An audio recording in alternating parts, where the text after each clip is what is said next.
Hey guys, Philblich44 here, and I'm doing my review on GoldenEye Reloaded 007 for the Xbox 360. Now, I know I wasn't an early 90s kid growing up and playing the GoldenEye for the Nintendo 64, but I sure as hell have it, and I sure as hell enjoy it.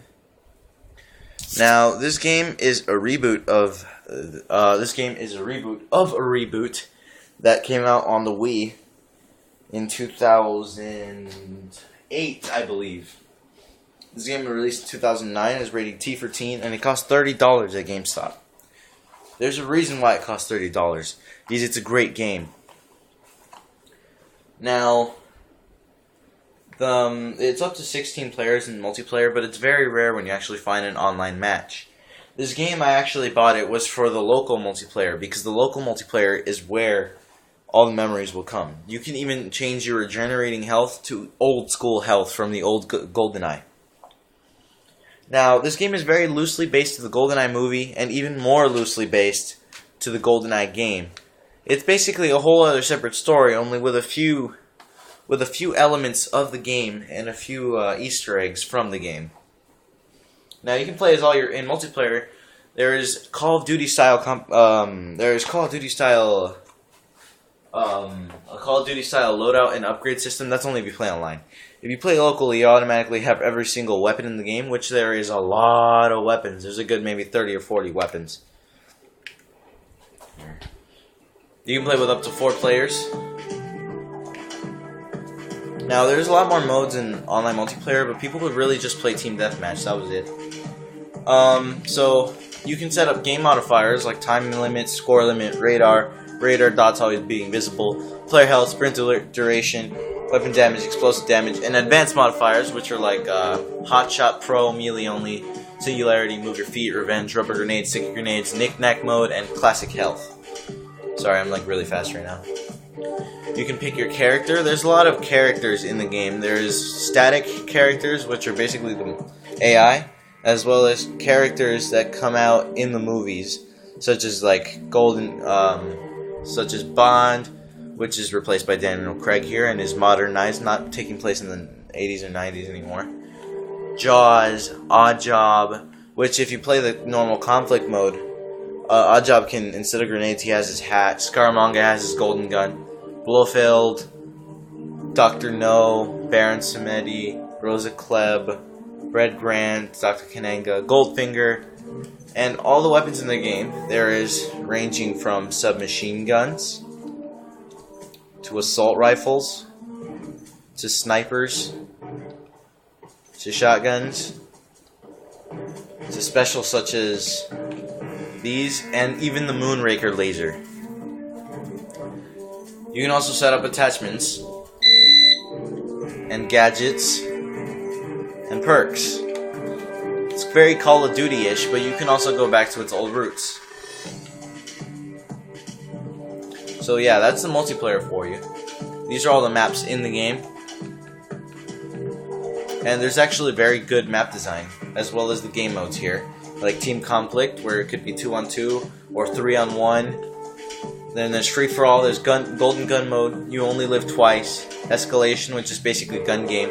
And Detonator Agent, where you have to basically play hot potato with a grenade.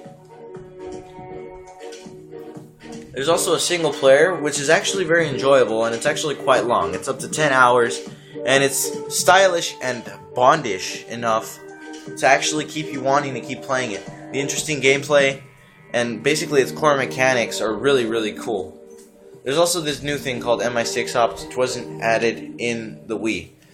It's basically a bunch of missions. There's actually 1, 2, 3, 4, 6, 7, 8, 9, 12, a total of 12 missions where you can earn up to 4 stars in each mission to earn a better score. And there's elimination missions where you have to eliminate all hostiles as quickly as possible. Defense, where you have to defend 3 consoles from enemy attacks while you download your data. And stealth missions, where you have to try and eliminate all hostiles without getting seen. Now, sometimes the stealth doesn't work, but for the most part, it's very effective and well used. You always have a weapon, a P226 with you, or a P99, one of those, that can, where you can immediately put on your your silencer. So I'm going to be, to show off the gameplay and graphics, I'm going to be playing an elimination mission on here. You could also set up modifiers like ragdoll, paintball, RPG, golden gun, infinite ammo. So I'm going to set that up. I'm going to set the enemy count to about, we'll keep it at 4, we'll keep it 40. Infinite ammo, as well as the golden gun, and I'll put on ragdoll mode for fun. Now, the story in this game is funny, it's fun, sorry. Multiplayer is even better. That's just for like 4 people though. But it's still fun. Split screen has never been. Split screen gaming is highly ignored, and it shouldn't be because it's actually fun. I like couch gaming. So, right here. 007, see if you can locate any additional equipment before you engage the enemy. The voice acting is actually really cool, and I like the HUD. It's very similar to Call of Duty. The graphics are okay. There's very smooth textures, but it runs at a solid, I think 30 or 60 frames per second, one of those. And it plays very much like Call of Duty. Basically, you can hack stuff with your phone and stuff like that, as well as your gadgets like mines, detonators, and grenades. And then there's also weapons that you can pick up. I'm gonna pick up this. I'm gonna pick up this. You can carry up to 3 weapons: your P226 or your golden gun, and your 2 extra weapons, which can be ready for basically every encounter. Hostiles are heading your way, 007. The explosions are freaking. Oh, whoops. The explosions are freaking awesome. The gunplay is fun, and the AI is smart enough to actually move out of the way when you shoot at them. Sometimes you will get some pretty dumb AI, but other than that, they're actually pretty effective. Right now, I'm making myself basically invincible, and I made them super weak, just to show off the gameplay.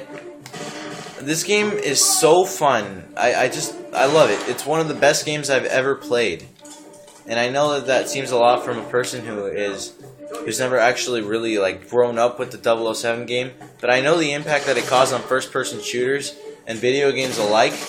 And I'm also a huge James Bond fan. So you know, I know the value of this game, and I know when a James Bond game is good or bad, because I've played some pretty bad ones in my time, and I've only lived about 14 years. But this game overall is just really fun, and it's definitely worth a buy. And I'm also making this video in hopes that we can rebuild the community to the online multiplayer in this game, because it's still very fun to play. It's very rare when I actually get to play an online multiplayer match, but when I do, I enjoy myself very well. So yeah, that's my review of James Bond 007. I give this game a 9.5 out of 10. The only thing that is keeping this game back is the multiplayer was short-lived, and the graphics could use a little bit better updating. Alright guys, later.